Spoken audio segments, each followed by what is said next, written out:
We're very honored to have J.Y. Miller here. He's from Glasgow, has done this presentation numerous times, and without further ado, I'll go ahead and let you take over, Mr. Miller, please.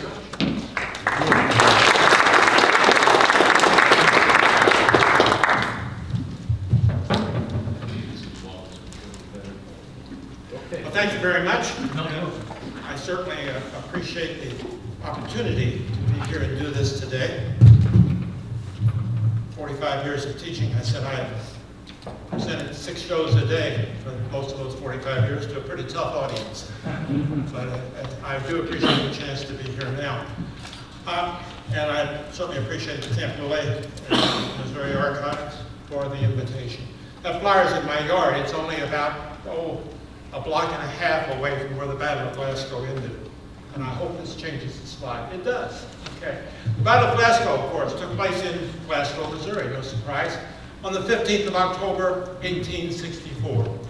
I think it would be fair to say that it was one of the few victories, and probably the major victory of Price's campaign. Because we've heard this morning about some of the failures of his campaign.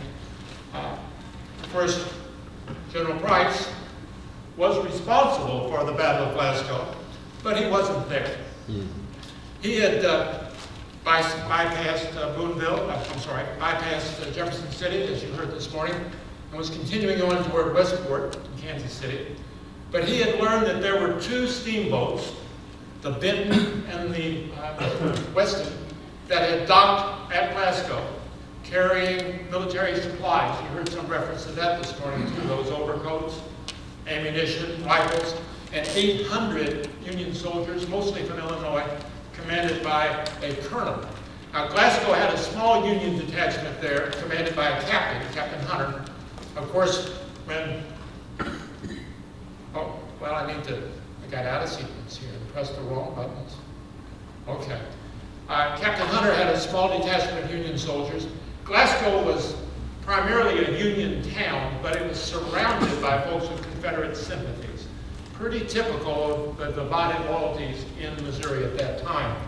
So, Sterling Price continued on toward Westport, and he sent 2 of his generals to Glasgow. Oh, wait a minute, that's Glasgow today. That's the intersection of First Street, which in many cities would be called Main Street, and Market Street. It goes right up the hill, and to the right of that picture going down, there's one more block to get down to Water Street, which faces the river. But again, that's how it looks today. This is how it looked in 1864. We've made a few small improvements. So, hearing that those 2 riverboats had docked there at the steamboat landing, and this is the steamboat landing, and there's 2 steamboats, but this picture was actually taken in 1910, not during the Civil War. But this is pretty much how it looked, except there was no bridge in the background then. That bridge, by the way, is the first all-steel railroad bridge in the world. It's not there now. The pilings are still there with a slightly more modern bridge above it.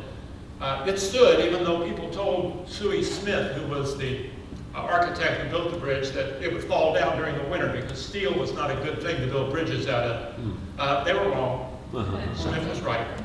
It did have to be replaced because it was too narrow for modern locomotives. But that's the steamboat landing near the foot of Market Street, and that's pretty much how it would have looked during the Battle of Glasgow. Well, Price sent 2.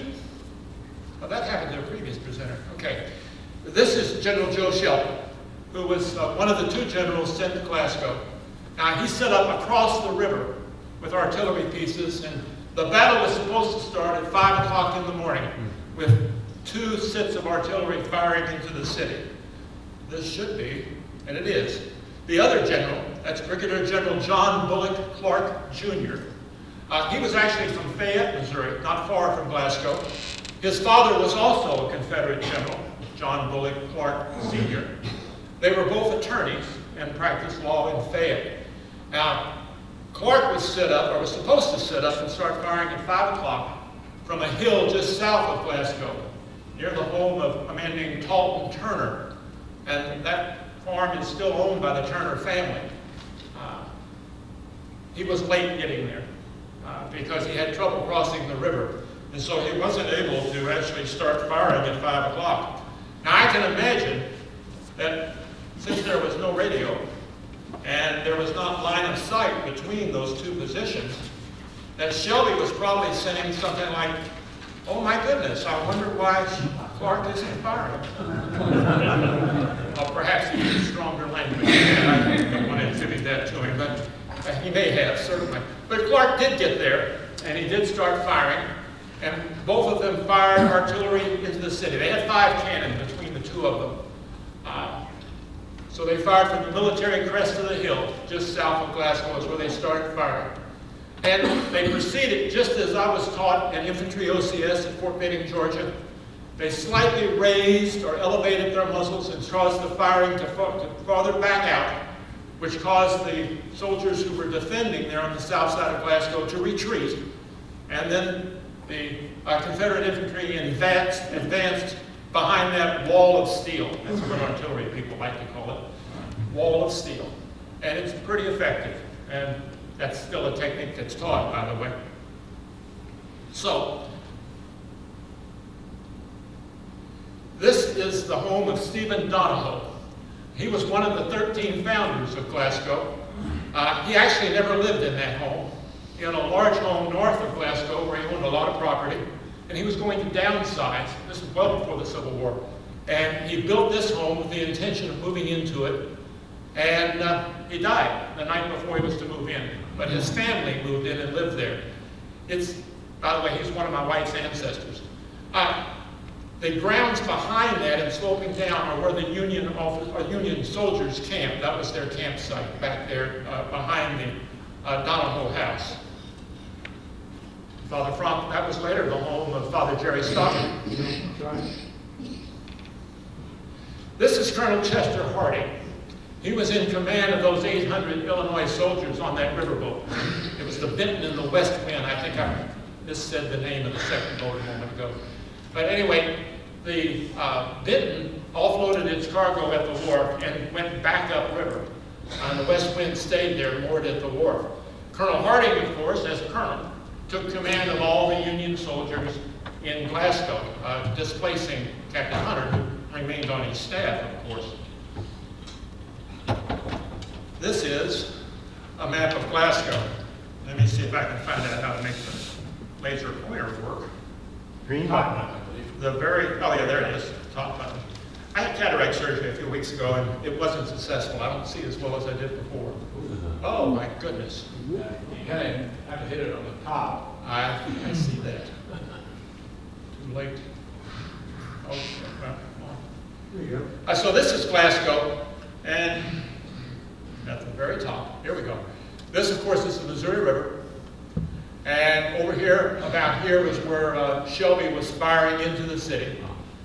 Back down here is Talton Turner's house, and that's where Clark was firing into the city. There's a creek right here. It's called Greg's Creek. And there were soldiers detailed to defend the city there. Captain Samuel Steinmetz, who was a Glasgow resident, was one of those soldiers there. With him was his younger brother, who was in the Home Guard. He was a teenager. Up here, a distance of about 2 miles between them, is Bear Creek. Captain Hunter was there with his men to defend an attack from the north, which he successfully did, by the way. And the other Illinois soldiers were spaced around the escorts and didn't see much action, actually, in the first part of this battle. Let me see here. Okay. Right here, and again, I don't see it very well from here, but right here should be Hereford House, which is where the battle actually ended. My house is right about here. And here is Dunhaven, which is the home of a banker. His name was Dunnica. Dunhaven was named for that. You'll see pictures of both those houses a little later. So that's the makeup of the terrain. As the attack progressed, the Union soldiers were forced back into previously dug entrenchments around Hereford House. This is a view from Price's Hill, which was called that because descendants of Sterling Price built a large and still beautiful home that's up there. I always say if Glasgow had a king, that's where he lived. But it does show the present-day bridge, and you can see the river. A lot of trees obscure the rest of the town, but you can see across from the river and to this side of the bridge is where Shelby was firing into the city. And way back there on the left, past the tower that you see, is where Bullock was firing. This is what is now the back of Hereford House. During the Civil War, it was the front of Hereford House. The whole city basically turned its back on the river when the railroads came. Water Street had been where the stores had their fronts, and now some of those buildings are still there, but they moved, and their fronts are what used to be the backs, and they face First Street. But that was a private residence. It's now the rectory of St. Mary's Church. And at one time, this is the second time I've mentioned your name, Father, it was the residence of Father Franck. I lived there 3 years. I lived there 3 years. 3 years he lived there. He didn't change anything about the house, I don't think. But it's a beautiful home, really. And, well, that's it.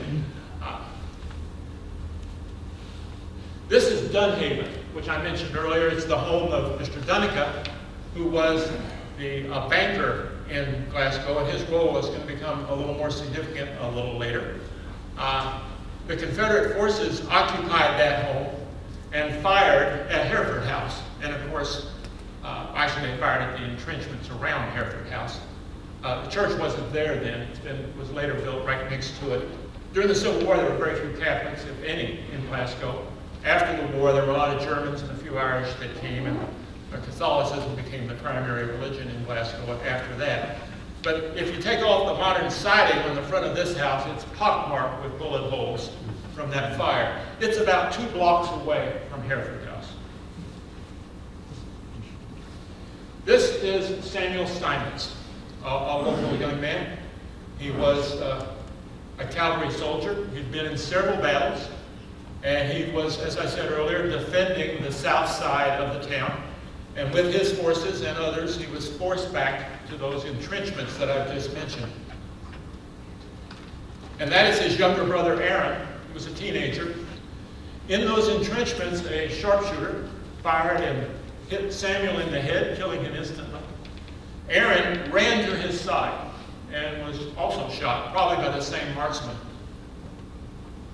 They were 2 of the 3 Glasgow residents who were killed in the battle. This is the gravestones of Samuel and Aaron in Washington Cemetery.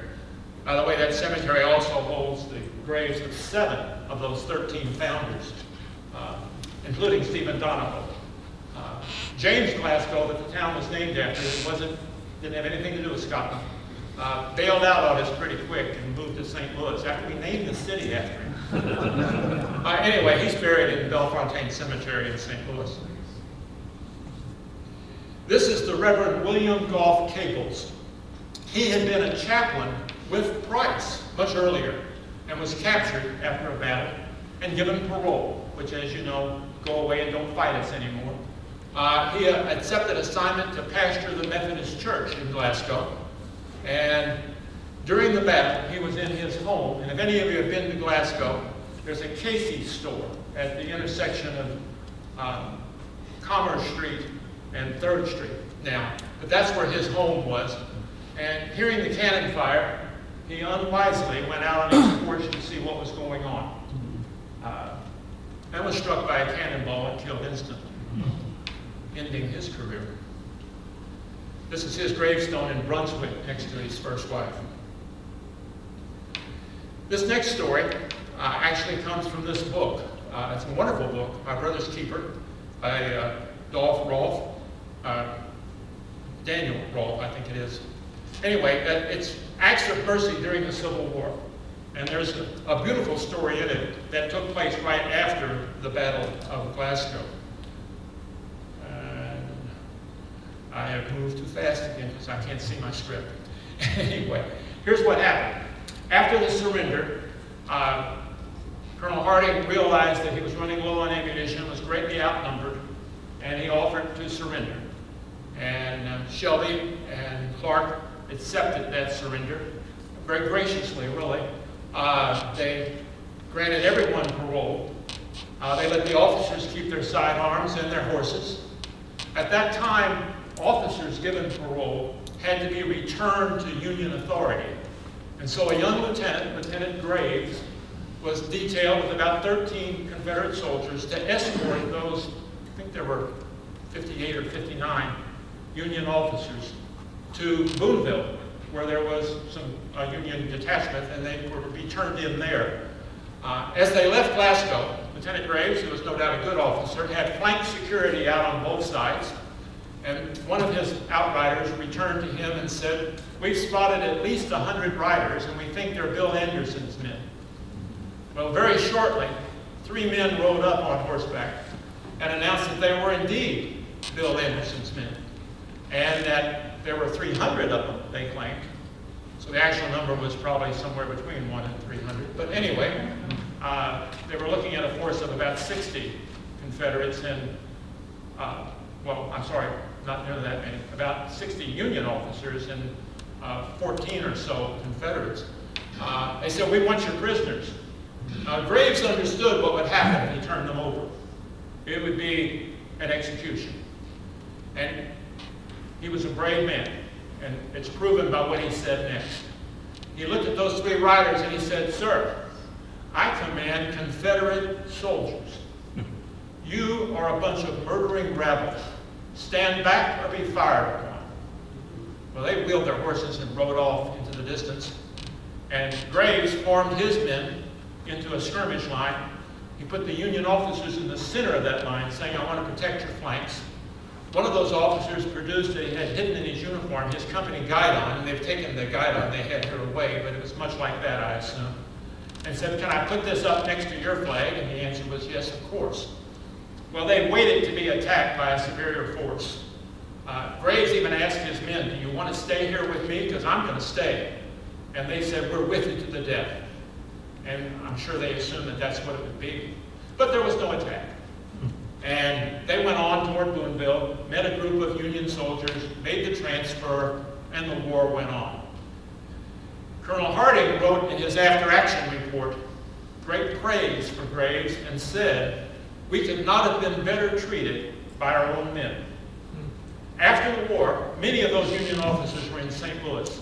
They found out that Graves was down in Texas, where he'd been given parole after the war was over, of course, and they had him come to St. Louis, where they sponsored a feast for him, a big meal, gave him a massive gold medal. Now, as a former Army officer, I am proud, actually, of the attitude that was expressed by those men on both sides in that incident. It was an act of courage and an act of military honor. And I think I have to respect Lieutenant Graves, certainly, and Colonel Harding and his men as well, for the way they behaved. Unfortunately, as many warriors have said, war is hell. And it offers the opportunity for great examples of bravery and for examples of cowardice. The examples of courage and of great human decency, and also the opportunity for atrocities. Some of those happened in Glasgow. This is the home of Benjamin Lewis. This picture was taken about 1930, and the house burned down in 32. But this was his home. Benjamin Lewis was a wealthy tobacco farmer. He had about 150 slaves, all of which he had freed before the Civil War started. About half of them left. He gave them some traveling money. The other half, he said, "If you want to stay and work for me, I'll pay you a fair wage. From now on, call me Mr. Lewis, not Master Lewis." And many of them did stay. We're not going to go into the story of Spotswood Rice. Some of you may know his story. But he was the manager, basically, of the tobacco operation there on the Lewis plantation. He was a freed slave. And it's an interesting story, but we don't have time for that today. Maybe another time. So Anderson and some of his men rode up to this house. They were met at the door by a lady named Eleanor Clark. She was the mother of John Bullock Clark, Jr., the man who had attacked Glasgow. And she was staying there to protect the Lewis family from just such an expected occurrence. Also, a man named Dabney sorry, my mind just failed me on his last name. But his first name was Dabney, and he was the brother-in-law of Sterling Price. And they were both there for that same reason. So two sides kind of together. Anderson called out Benjamin Lewis, fired pistols around him, stuck a pistol down his throat and threatened to fire it, had his trained horse paw him, and really ugly. Either Anderson or a couple of his men carried out a servant girl, who had been a former slave, obviously, carried her out, and in front of all those people, she was raped. Pretty ugly. Lewis didn't have any money with him. He'd sent it all to St. Louis for safekeeping. But Dunica, remember you saw his house earlier, Dunhaven? Dunica was a banker, and he produced enough money to get Anderson to leave. One of the first things Anderson said when Lewis came out of the house was, "I hear you offered a reward for me. Here I am, where's my money?" Obviously, it wasn't going to be turned in, but he did want the money, and he did try to get that. So, let me get back here to where I'm supposed to be, because I'm kind of winging it here, because you can't see my notes very well. And I've gone through a couple pages of them without looking at them. Don't think I missed too much. Okay, there we go. So, Benjamin Lewis, in his will, it took him about a year to die from the injuries that he experienced that day. And this is Benjamin Lewis's portrait. It hangs in Lewis Library of Glasgow, named after him, because he left money in his will to establish a college in Glasgow. There were two colleges at the same time in Glasgow. Lewis College, which is now Lewis Library of Glasgow, and Pritchett University. That's another interesting story, which is not part of my program today. But the two colleges were really just across the street from each other. Pritchett was on what is now the parking lot of St. Mary's Church, which is just across the street, basically, from Hereford House. Benjamin Lewis left that money, and Lewis Library, which you see here, the upstairs is much like the library was during its first inception. It is, by the way, the oldest library in its original building west of the Mississippi. There is an older library, but they moved to the upstairs another library there in, I think, St. Charles or near St. Louis. But this is still in its original building. The downstairs is a modern library. The upstairs we have maintained much like it was. You can't see it too well, but in front of the library there's a cannon. There's someone here who's very interested in that cannon. Where are you, Pete? I thought he was here. There he is. Okay. Anyway, that is an actual Civil War cannon. It's only been fired once in Glasgow, though. It was at the Battle of Shiloh, fighting for the Union. It was captured by the Confederacy and fought for the Confederacy for a while. Then it was recaptured by the Union. And after the war was over, Glasgow asked the War Department for some military surplus items, and we got this cannon. After World War I, it was loaded up with some kind of explosives, and they blasted it off as a signal that World War I was over. It's the only time it's been fired in Glasgow. I don't know from a personal fact. There might have been a cherry bomb or two thrown down that most. I will deny that if ever accused of. So that is the library, the Lewis Library, and it's obviously a historic building. In the library, upstairs, is this flag. And before you say something, I know it's facing the wrong way. Okay. That flag was made for the ladies of Glasgow, very possibly from undergarments, because it appears to be silk-type construction, and was presented to Sterling Price when he was still a federal officer. Now, he did have the good grace, after he resigned his federal commission, to return it to Glasgow. And we flew it during the Battle of Glasgow. And now, it badly needs to be conserved, and you heard what that cost earlier. That's why we haven't done it. But it does need to be conserved. Those curtains that you see are usually drawn to cover it to prevent it from additional sun damage. And you can see a little bit of the upstairs of the library in the picture, but that is a Price flag from his pre-Civil War days. And that, again, is an interesting story, but there you go. A few days after the Battle of Glasgow, Bill Anderson and some of his men were near Albany, Missouri. And he encountered a troop of Union cavalry led by Lieutenant Colonel Samuel Cox.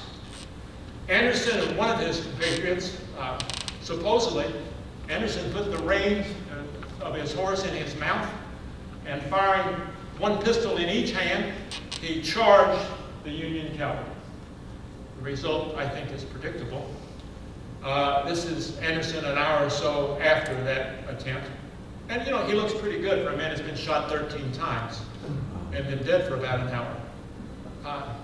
You can almost see, and if you looked at it really closely, you can see that someone is standing beside him holding his head up by the hair.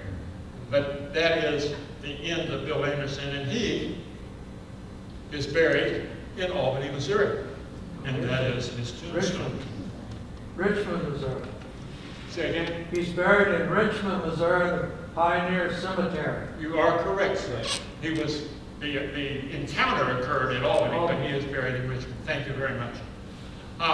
Actually, I think I took that picture when I was with Father Franck on an expedition when we went to Kansas City. I should have remembered where we were. Okay, there's supposed to be another slide there. This is Joe Shelby's grave. He went to Mexico with Price, as we've heard earlier, and supposedly never surrendered. Later, Price, of course, came back to Missouri, and that's part of the program I usually do, but won't be doing today, the story of what happened to him in St. Louis, and I'll save that for someone else. Shelby became a Missouri farmer. He was appointed U.S. Marshal for the Western District of Missouri, and he died of pneumonia in 1897. And I took that picture when I was with Father Franck also. He's buried in, is that Forest Hill Cemetery. Forest Hill Cemetery. This is the grave of John Bullock Clark, Jr. After the war, he returned to his law practice. I know we got several attorneys here.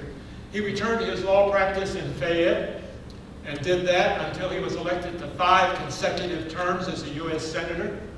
He died in Washington, D.C., and this is his gravestone, and it is in Washington, D.C. So people kind of came on. This grave is in Jefferson Barracks Cemetery.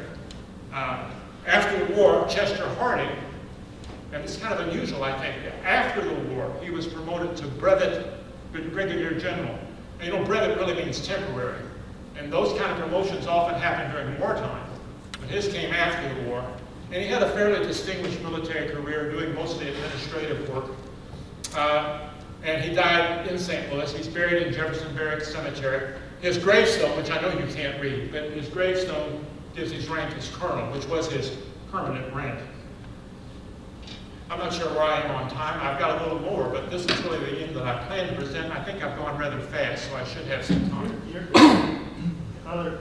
I have quite a bit of time. Yeah, you got 20 minutes. I intend to use almost all of it.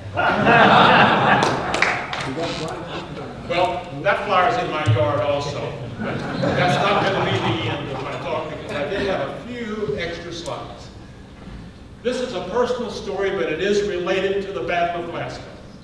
Those markers are in Davis County, Iowa, and they mark the northernmost incursion of Confederate soldiers during the Civil War. Now actually, I should say Confederate forces because the 13 men commanded by a man named Jim Jackson were not really soldiers. Jim Jackson had joined the Confederate Army in Texas, where he was from, killed somebody, one of his fellow soldiers, and was forced to leave. He went to, I think, Tennessee, where he rejoined the Confederate Army and killed another one of his fellow soldiers, and then came to the Glasgow area where he started raiding houses and homes and generally being a deadly nuisance. 2 days before the Battle of Glasgow, he and 13 men rode into Davis County, Iowa. The people in Davis County think he had a list of people that he was looking for. It was the weekend of the county fair. They stole cookies and cakes and pies that the ladies had baked. And they went to the home of Tom Hardy, Thomas Hardy. People sometimes call him Tom. He was a farmer and did banking out of his house. They accosted, they searched his house, threw his daybook on the floor without going through it. It had $800 in it. They missed that. That was a lot of money in 1864. So they left there and headed on farther north, where they met Tom Hardy and a hired man on a wagon load of wood. They said to him, "We want your horses." Tom Hardy, remember, they're in Union uniforms. Tom Hardy said, "Well, I want them too. You'd have to pay me." Jim Jackson said, "I'll pay you, damn you." Pulled out a pistol and shot him. He fell off the wagon, raised up on one arm and said, "Lord, have mercy." And perhaps the Lord did, but Jackson didn't. He pulled out another pistol and shot him again. The hired man then said, "You want the wagon too, or should I unhitch the team?" They rode off and left the hired man, the wagon, the wood, and Tom Hardy there in the road, and went farther south. This is the spot where Thomas Hardy was killed. That's up in Iowa. You can see the Iowa cornfield behind me. Now, the reason I went up there and the reason I had my wife take that picture is because Tom Hardy was my great-great-grandfather. His daughter, Isabel, married my great-grandfather, John Walkup, who lived in Iowa for a time, for about 16 years, in fact, before he came back to Armstrong, where he started a bank, which no longer exists. And their daughter, Kate Bell Walkup, married my grandfather, Addison Lewis Miller. And, well, there's the product of that relationship right there. This is me again, standing by Tom Hardy and his wife's graves in Davis County, Iowa. Jackson and his men left there and went south. They encountered a Union infantryman who was home, actually on leave. His name was Elijah Small. They robbed some money from him and shot him. They pinned a note on him that said, "Killed in retaliation of the murder by federal forces of Thomas Green in Glasgow, Missouri." I've not been able to find out who Thomas Green was, but Jackson had it in for somebody because of it. They went farther down the road and they encountered a Union cavalryman named Philip Vince, who had been wounded and was home. He came out in his uniform. They told him to go back inside and change clothes. He said, "Why would you ask me to do that?" They said, "We're not Union soldiers." And he said, "I see you've got me, but please don't shoot me in front of my family." They robbed some money from him, put him on a horse with another hostage, and headed south. As they got near the border, Jackson rode up behind him and shot Vince in the head. The other man slid off the horse and disappeared into the woods. They pinned a similar note on Captain Vince. My ancestor didn't get a note, I don't know why. Then they rode to Glasgow, and they were pursued by a posse, basically, but they weren't able to catch up with them. This was just a day before the Battle of Glasgow. It started 2 days before, but when they rode back out, it was 1 day. And they were at Glasgow right after the battle was over. They must have ridden those horses to death, because when my wife and I drove up there, it took us all day to get up there from Glasgow. I searched for what happened to Jim Jackson. He was, well, first of all, he wasn't a nice man. Already had killed 2 people before he ever came to the Glasgow area. He was very much opposed to Germans. Germans tended to be Union men.